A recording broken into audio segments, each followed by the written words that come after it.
So guys, yeah, it just came off the Katt Williams and Joe Rogan podcast that they did, and it seemed more like an Ancient Aliens episode than a regular podcast, which is absolutely crazy and interesting at the same time. I have learned so much stuff just from that podcast.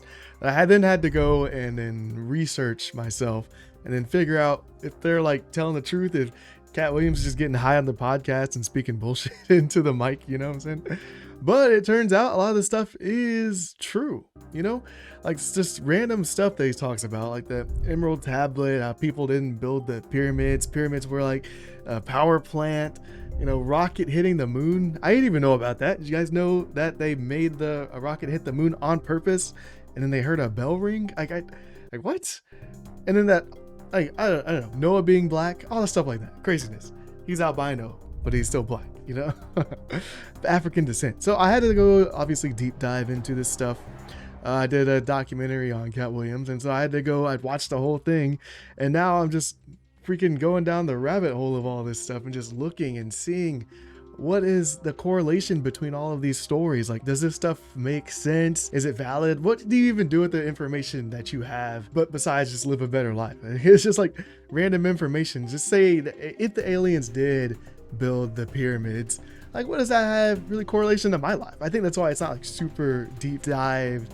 I think that's why a lot of Americans don't super deep dive into this stuff, because we're too busy working and trying to survive just on the normal basis. So, but I did do some deep diving, not super deep. I took a little shovel and then went to my sandbox and started scooping up stuff. That's the amount of diving that I do, just to get a little bit more information about what's going on. So here we can see the Great Pyramid tombs unearth proof that the workers were not slaves. So they're obviously saying there's a big thing between if the slaves built the pyramids or if they didn't, they just had skilled workers or skilled laborers come in that were forced that were forced to then build the pyramids, which I would think by the definition of a slave would then make them slaves. I'm assuming. So yeah, I would assume that a person who is forced to work for and obey another is considered to be their property, an enslaved person. A device or part of one directly controlled by another. So, I mean, just by those terms, there were still slaves. So I don't know what the whole point of this story coming out by them is saying, like, oh, they were not slaves, which is interesting. Either way, right? Katt Williams said it wasn't built by humans anyways. It was most likely aliens that helped build the pyramids. They think that the people who built the pyramids built them way earlier than the conventional dating is. They think there's real evidence that shows they're 9,000, 11,000 years old. Easy. No people built the pyramids. No people? No. Who built them? No people built the pyramids. And if you look around the world, you see certain telltale things that let you know that advanced machinery was in usage. Look, this whole thing where slaves are stronger people is a fallacy. We like to believe that slaves are stronger. Slaves are weaker because they don't eat the right food and they live a terrible life. Your slave population is not smarter and better condition unless you're enslaving the Jews. They stopped thinking that quite a while ago. They think it was actually skilled labor because of the way they were eating. They found what their camps were, where their food was. They ate like very good food. So they think they were actually skilled labor, but also probably forced skilled labor. Which is interesting because we can't recreate the Great Pyramid at Giza. So there's like, how are the Egyptians able to, how were they able to do it in the first place? And it's just because of the precise measurements and the extreme weight of the bricks that the pyramids were built out of. They're saying like, oh, we can't even recreate it right now ourselves with the technology that we have. So that's interesting. With modern day tools and know-how, scientists have not determined a way to recreate the pyramids, even on smaller scales, with the same precisions as those who built the originals. The technology to do so in that era simply didn't exist. according to historical teachings. I mean, just that alone is interesting. But not only did we go that far, they went that far in the podcast, but then they go on to say that the pyramids weren't built for the pharaohs. They weren't built to honor those of the dead, because what Katt Williams says is this. So, yes, thousands of years worth of people were there, but that doesn't have anything to do with the building of it. Who do you think built it? Well, understand, we know enough now to understand that this was a complex. This was not... Right. We've been led to believe that this is how much they worshipped their dead bodies. Right. But the evidence doesn't show any of that. No, it doesn't. Like when you see inside, when they have those intricate carvings and paintings and stuff in gold and stuff, you have to remember this is in a windowless room, folks. There's no candle soot. There's no this. It's clearly a power plant and built specifically for that location on this planet. For what do you think it was powered usage. by?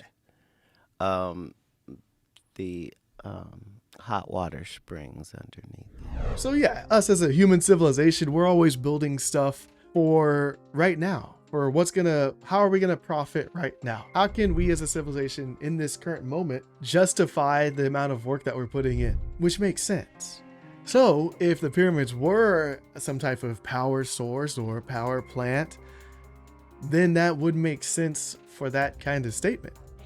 And it would make sense for that part of the world, and like how the pyramid had a gold cap and utilizing the steam from underground, the water, that would justify like all the traces of the water damage in the pyramids and all that stuff. That would all justify all that stuff. He's heard the claims for years that all ancient civilizations were started by aliens, and he's always avoided that. It's just nonsense, you know.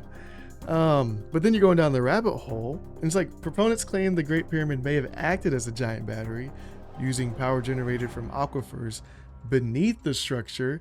The lining of the shafts, conductive, and the limestone that was once covering the outside acted as an insulator. The gold cap transmitted energy like a Tesla coil. And I believe one of Tesla's last inventions was he could, using a wavelength, push freaking electricity across, like over the air type of deal, which would be something like this technology. Especially with I don't know if you know this, but there was a gold cap on the pyramids and it was covered in limestone to act as an insulator. I mean, I literally just read it. But yeah, that's the crazy part. They made batteries. It was a big battery. So why would you need to do that for a tomb is the interesting part. Yeah, so what are your thoughts on that? Like, do you think that I'm trying to get to why do they care? They said that in terms of like the Great Pyramid tombs unearthing the proof the workers were not slaves, they're just saying like that they found beer and meat traces, and the slaves wouldn't have had that great of treatment. They wouldn't have had that great of access to food and beer like that otherwise. And then they found the graves that were close to them. Mud brick tombs were uncovered last week near the Giza pyramids. Not last week, but this was the burial site was first found in the 1990s, and the graves of the builders were first found nearby in 1990 by a tourist. Egypt's chief archaeologist Zahi Hawass said the finds show the workers were paid laborers rather than slaves. Hawass told reporters at the site that the find, first announced on Sunday, sheds more light on the lifestyle and origins of the pyramid builders. Most importantly, he said the workers were not recruited from slaves commonly found across Egypt during those times. One popular myth that Egyptologists say was perpetrated in part by Hollywood held that Israelite slaves built the pyramids. I don't know if you remember that movie. I watched that. Yeah, so it was this movie, The Prince of Egypt. The Prince of Egypt tells the story of Moses releasing the Jews from Egyptian slavery under the hand of the evil Pharaoh Ramses. I used to watch this movie a lot. Oh God, when I was a kid, I was Bible school and all that. But yeah, they say we don't believe the pyramid builders were slaves because it appears that they were treated too well. I mean, that doesn't necessarily take away the fact that you're a slave just because you're treated a little better, though. They're the definition of slave is like really slipping with these people. Either way, why are they trying to differentiate between if they were slaves or if they're skilled workers? You can still be a skilled worker and be a slave. But besides that fact, it just seems like they're trying to prove like how they had the necessary, equipment and skills to build this, just further perpetuating the fact that humans did do this. That's what I'm getting from that. So that's the interesting part. And then in the Joe Rogan and Katt Williams podcast, they were saying, yeah, Katt was like, nah, not possible. You guys see all this work that they put in? It's too calculated. The trigonometry with the pyramids is just too much. Like it's too much going on. It's not possible. So tell me what your thoughts are. And then in the next video, we're gonna talk about how they were the Emerald Tablet, the rocket hitting the moon, and the old Sumerian tablet. I'll see you guys in the next video. Peace.